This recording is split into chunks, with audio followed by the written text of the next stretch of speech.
आज 24 जनवरी 2025 बाबा के महावाक्य है, मीठे बच्चे, तुम एक बाप के डायरेक्शन पर चलते चलो तो बाप तुम्हारा रिस्पॉन्सिबल है। बाप का डायरेक्शन है, चलते फिरते मुझे याद करो। प्रश्न, जो अच्छे गुणवान बच्चे हैं उनकी मुख्य निशानियाँ क्या होंगी? उत्तर, वह कांटों को फूल बनाने की अच्छी सेवा करेंगे, किसी को भी कांटा नहीं लगाएंगे, कभी भी आपस में लड़ेंगे नहीं, किसी को भी दुख नहीं देंगे, दुख देना भी कांटा लगाना है। गीत है, यह वक्त जा रहा है। ओम शांति। मीठे मीठे सिकिलधे रूहानी बच्चों ने नंबरवार पुरुषार्थ अनुसार इस गीत का अर्थ समझा। नंबरवार इसलिए कहते हैं क्योंकि कोई तो फर्स्ट ग्रेड में समझते हैं, कोई सेकंड ग्रेड में, कोई थर्ड ग्रेड में। समझ भी हर एक की अपनी अपनी है, निश्चय बुद्धि भी हर एक की अपनी है। बाप तो समझाते रहते हैं। ऐसा ही हमेशा समझो कि शिव बाबा इन द्वारा डायरेक्शन देते हैं। तुम आधा कल्प आसुरी डायरेक्शन पर चलते आए हो, अब ऐसे निश्चय करो कि हम ईश्वरीय डायरेक्शन पर चलते हैं तो बेड़ा पार हो सकता है। अगर ईश्वरीय डायरेक्शन ना समझ मनुष्यों का डायरेक्शन समझा तो मूंझ पड़ेंगे। बाप कहते हैं, मेरे डायरेक्शन पर चलने से फिर मैं रिस्पॉन्सिबल हूँ ना। इन द्वारा जो कुछ होता है उनकी एक्टिविटी का मैं ही रिस्पॉन्सिबल हूँ, उसको हम राइट करेंगे। तुम सिर्फ हमारे डायरेक्शन पर चलो, जो अच्छी रीति याद करेंगे वही डायरेक्शन पर चलेंगे। कदम कदम ईश्वरीय डायरेक्शन समझ चलेंगे तो कभी घाटा नहीं होगा, निश्चय में ही विजय है। बहुत बच्चे इन बातों को समझते नहीं हैं। थोड़ा ज्ञान आने से देह अभिमान आ जाता है, योग बहुत ही कम है। ज्ञान तो है हिस्ट्री ज्योग्राफी को जानना, यह तो सहज है। यहाँ भी मनुष्य कितनी साइंस आदि पढ़ते हैं, यह पढ़ाई तो इजी है, बाकी मेहनत है योग की। कोई कहे बाबा हम योग में बहुत मस्त रहते हैं, बाबा मानेगा नहीं। बाबा हर एक की एक्ट को देखते हैं। बाप को याद करने वाला तो मोस्ट लवली होगा, याद नहीं करते इसलिए ही उल्टा सुल्टा काम होता है। बहुत रात दिन का फर्क है। अभी तुम इस सीढ़ी के चित्र पर भी अच्छी रीति समझा सकते हो। इस समय है कांटों का जंगल, यह बगीचा नहीं है। यह तो क्लियर समझाना चाहिए कि भारत फूलों का बगीचा था। बगीचे में कभी जंगली जानवर रहते हैं क्या? वहाँ तो देवी देवता रहते हैं। बाप तो है ही हाईएस्ट अथॉरिटी, और फिर यह प्रजापिता ब्रह्मा भी हाईएस्ट अथॉरिटी ठहरे। यह दादा है सबसे बड़ी अथॉरिटी। शिव और प्रजापिता ब्रह्मा आत्माएं हैं शिव बाबा के बच्चे, और फिर साकार में हम भाई बहन सब हैं प्रजापिता ब्रह्मा के बच्चे। यह है सबका ग्रेट ग्रेट ग्रैंड फादर। ऐसे हाईएस्ट अथॉरिटी के लिए हमको मकान चाहिए। ऐसे तुम लिखो, फिर देखो बुद्धि में कुछ आता है। शिव बाबा और प्रजापिता ब्रह्मा आत्माओं का बाप और सब मनुष्य मात्र का बाप। यह पॉइंट बहुत अच्छी है समझाने की, परंतु बच्चे पूरी रीति समझाते नहीं हैं, भूल जाते हैं। ज्ञान की मगरूरी चढ़ जाती है, जैसे कि बाप दादा पर भी जीत पा लेते हैं। यह दादा कहते हैं, मेरी भल ना सुनो, हमेशा समझो शिव बाबा समझाते हैं, उनकी मत पर चलो। डायरेक्ट ईश्वर मत देते हैं कि यह करो, रिस्पॉन्सिबल हम हैं। ईश्वरीय मत पर चलो, यह ईश्वर थोड़ी है, तुमको ईश्वर से पढ़ना है ना। हमेशा समझो यह डायरेक्शन ईश्वर देते हैं। यह लक्ष्मी नारायण भी भारत के ही मनुष्य थे, यह भी सब मनुष्य हैं, परंतु यह शिवालय के रहने वाले हैं, इसलिए सब नमस्ते करते हैं। परंतु बच्चे पूरा समझाते नहीं हैं, अपना नशा चढ़ जाता है। डिफेक्ट तो बहुतों में है ना। जब पूरा योग हो तब विक्रम विनाश हो। विश्व का मालिक बनना कोई मासी का घर थोड़ी है। बाबा देखते हैं माया एकदम नाक से पकड़कर गटर में गिरा देती है। बाप की याद में तो बड़ी खुशी में प्रफुल्लित रहना चाहिए। सामने एम ऑब्जेक्ट खड़ी है, हम यह लक्ष्मी नारायण बन रहे हैं। भूल जाने से खुशी का पारा नहीं चढ़ता है। कहते हैं हमको निष्ठा में बिठाओ, बाहर में हम याद नहीं कर सकते हैं, याद में नहीं रहते हैं, इसलिए कभी कभी बाबा भी प्रोग्राम भेज देते हैं, परंतु याद में बैठते थोड़ी हैं। बुद्धि इधर उधर भटकती रहती है। बाबा अपना मिसाल बताते हैं, नारायण का कितना पक्का भक्त था, जहाँ तहाँ साथ में नारायण का चित्र रहता था, फिर भी पूजा के समय बुद्धि इधर उधर भागती थी। इसमें भी ऐसा होता है। बाप कहते हैं चलते फिरते बाप को याद करो, परंतु कई कहते हैं बहन निष्ठा करावे। निष्ठा का तो कोई अर्थ ही नहीं है। बाबा हमेशा कहते हैं याद में रहो। कई बच्चे निष्ठा में बैठे बैठे ध्यान ध्यान में चले जाते हैं, ना ज्ञान ना याद रहती, या तो फिर झुटके खाने लग पड़ते हैं। बहुतों को आदत पड़ गई है। यह तो अल्पकाल की शांति हो गई, गोया बाकी सारा दिन अशांति रहती है। चलते फिरते बाप को याद नहीं करेंगे तो पापों का बोझा कैसे उतरेगा। आधा कल्प का बोझा है, इसमें ही बड़ी मेहनत है। अपने को आत्मा समझो और बाप को याद करो। भल बाबा को बहुत बच्चे लिख भेजते हैं, इतना समय याद में रहा, परंतु याद रहती नहीं है, चाट को समझते ही नहीं है। बाबा बेहद का बाप है, पतित पावन है, तो खुशी में रहना चाहिए। ऐसे नहीं हम तो शिव बाबा के हैं ना। ऐसे भी बहुत समझते हैं हम तो बाबा के हैं, लेकिन याद बिल्कुल करते नहीं। अगर याद करते होते तो फिर पहले नंबर में जाना चाहिए। किसको समझाने की भी बड़ी अच्छी बुद्धि चाहिए। हम तो भारत की महिमा करते हैं। नई दुनिया में आदि सनातन देवी देवताओं का राज्य था। अभी है पुरानी दुनिया, आयरन एज, वह सुख धाम यह दुख धाम। भारत गोल्डन एज था तो इन देवताओं का राज्य था। कहते हैं हम कैसे समझे कि इनका राज्य था।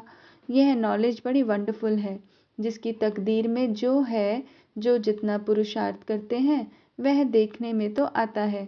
तुम एक्टिविटी से जानते हो, है तो कलयुगी भी मनुष्य तो सतयुगी भी मनुष्य। फिर उन्हों के आगे माथा जाकर क्यों टेकते हो। इन्हों को स्वर्ग का मालिक कहते हैं ना। कोई मरता है तो कहते हैं फलाना स्वर्गवासी हुआ। यह भी नहीं समझते।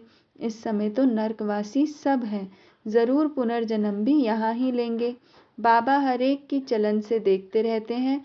बाबा को कितना साधारण रीति से किस किस से बात करनी पड़ती है, संभालना पड़ता है। बाप कितना क्लियर कर समझाते हैं, समझते भी हैं तो बात बड़ी ठीक है। फिर भी क्यों बड़े बड़े कांटे बन जाते हैं। एक दो को दुख देने से कांटे बन जाते हैं, आदत छोड़ते ही नहीं।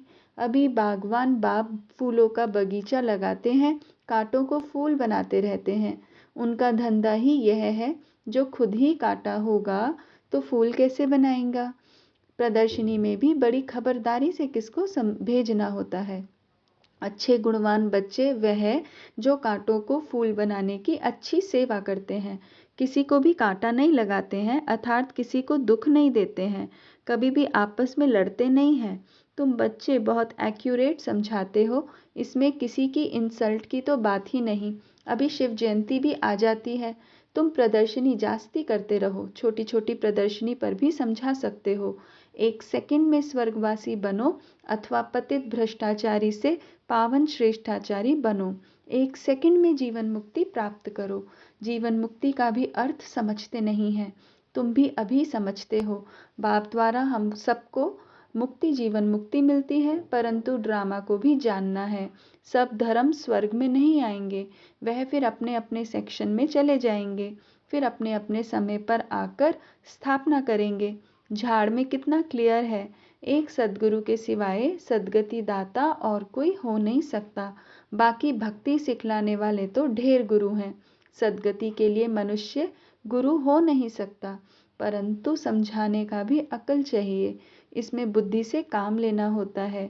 ड्रामा का कैसा वंडरफुल खेल है। तुम्हारे में भी बहुत थोड़े हैं जो इस नशे में रहते हैं। अच्छा, मीठे मीठे सिकिलदे बच्चों प्रति माता पिता बाप दादा का याद प्यार और गुड मॉर्निंग। रूहानी बाप की रूहानी बच्चों को नमस्ते। हम रूहानी बच्चों की रूहानी माता पिता बाप दादा को याद प्यार गुड मॉर्निंग और नमस्ते नमस्ते नमस्ते। अभी है रात्रि क्लास 18 मार्च 1968। तुमको वास्तव में शास्त्रों पर वाद विवाद करने की कोई दरकार नहीं है। मूल बात है ही याद की, और सृष्टि के आदि मध्य अंत को समझना है। चक्रवर्ती राजा बनना है, इस चक्र को ही सिर्फ समझना है। इनका ही गायन है सेकंड में जीवन मुक्ति। तुम बच्चों को वंडर लगता होगा, आधा कल्प भक्ति चलती है। ज्ञान रिंचक नहीं, ज्ञान है ही बाप के पास, बाप द्वारा ही जानना है। यह बाप कितना अनकॉमन है, इसलिए कोटों में कोई निकलते हैं। वह टीचर्स ऐसे थोड़ी कहेंगे, यह तो कहते हैं मैं ही बाप टीचर गुरु हूँ, तो मनुष्य सुनकर वंडर खाएंगे। भारत को मदर कंट्री कहते हैं क्योंकि अम्बा का नाम बहुत बाला है। अम्बा के मेले में भी बहुत लगते हैं। अम्बा मीठा अक्षर है। छोटे बच्चे भी माँ को प्यार करते हैं ना, क्योंकि माँ खिलाती पिलाती संभालती है। अब अम्बा का बाबा भी चाहिए ना। यह तो बच्ची है एडॉप्टेड, पति तो है नहीं। यह नई बात है ना। प्रजापिता ब्रह्मा तो ज़रूर एडॉप्ट करते होंगे। यह सभी बातें बाप ही आकर तुम बच्चों को समझाते हैं। अम्बा का कितना मेला लगता है, पूजा होती है, क्योंकि बच्ची ने बहुत सर्विस की है। मम्मा ने जितनों को पढ़ाया होगा उतना और कोई पढ़ा ना सके। मम्मा का नामाचार बहुत है, मेला भी बहुत बड़ा लगता है। अभी तुम बच्चे जानते हो, बाप ने ही आकर रचना के आदि मध्य अंत का सारा राज तुम बच्चों को समझाया है। तुमको बाप के घर का भी मालूम पड़ा है। बाप से ही लव है तो घर से भी लव है। यह ज्ञान तुमको अभी मिलता है। इस पढ़ाई से कितनी कमाई होती है तो खुशी होनी चाहिए ना। और तुम हो बिल्कुल साधारण, दुनिया को पता नहीं है। बाप आकर यह नॉलेज सुनाते हैं। बाप ही आकर सभी नई नई बातें बच्चों को सुनाते हैं। नई दुनिया बनती है बेहद की पढ़ाई से। पुरानी दुनिया से वैराग्य आ जाता है। तुम बच्चों के अंदर में ज्ञान की खुशी रहती है। बाप को और घर को याद करना है। घर तो सभी को जाना ही है। बाप तो सभी को कहेंगे ना, बच्चों हम तुमको मुक्ति जीवन मुक्ति का वर्षा देने आया हूँ, फिर भूल क्यों जाते हो। मैं तुम्हारा बेहद का बाप हूँ, राजयोग सिखलाने आया हूँ।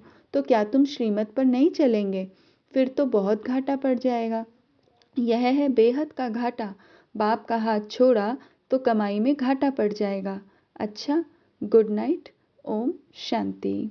धारणा के लिए मुख्य सार है, एक बाप की याद से मोस्ट लवली बनना है।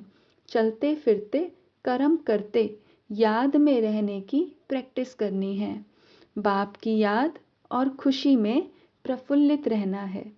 दूसरा है, कदम कदम ईश्वरीय डायरेक्शन पर चल हर कार्य करना है। अपनी मगरूरी माना देह अभिमान का नशा नहीं दिखाना है। कोई भी उल्टा सुल्टा काम नहीं करना है, मूंझना नहीं है। वरदान, साधारण कर्म करते भी ऊंची स्थिति में स्थित रहने वाले सदा डबल लाइट भव। साधारण कर्म करते भी ऊंची स्थिति में स्थित रहने वाले सदा डबल लाइट भव। जैसे बाप साधारण तन लेते हैं, जैसे आप बोलते हो वैसे ही बोलते हैं, वैसे ही चलते हैं, तो कर्म भल साधारण है लेकिन स्थिति ऊंची रहती है। ऐसे आप बच्चों की भी स्थिति सदा ऊंची हो, डबल लाइट बन ऊंची स्थिति में स्थित हो। कोई भी साधारण कर्म करो। सदैव यही स्मृति में रहे कि अवतरित होकर अवतार बन करके श्रेष्ठ कर्म करने के लिए आए हैं, तो साधारण कर्म अलौकिक कर्म में बदल जाएंगे। स्लोगन, आत्मिक दृष्टि वृत्ति का अभ्यास करने वाले पवित्रता को सहज धारण कर सकते हैं। आत्मिक दृष्टि वृत्ति का अभ्यास करने वाले पवित्रता को सहज धारण कर सकते हैं। ओम शांति।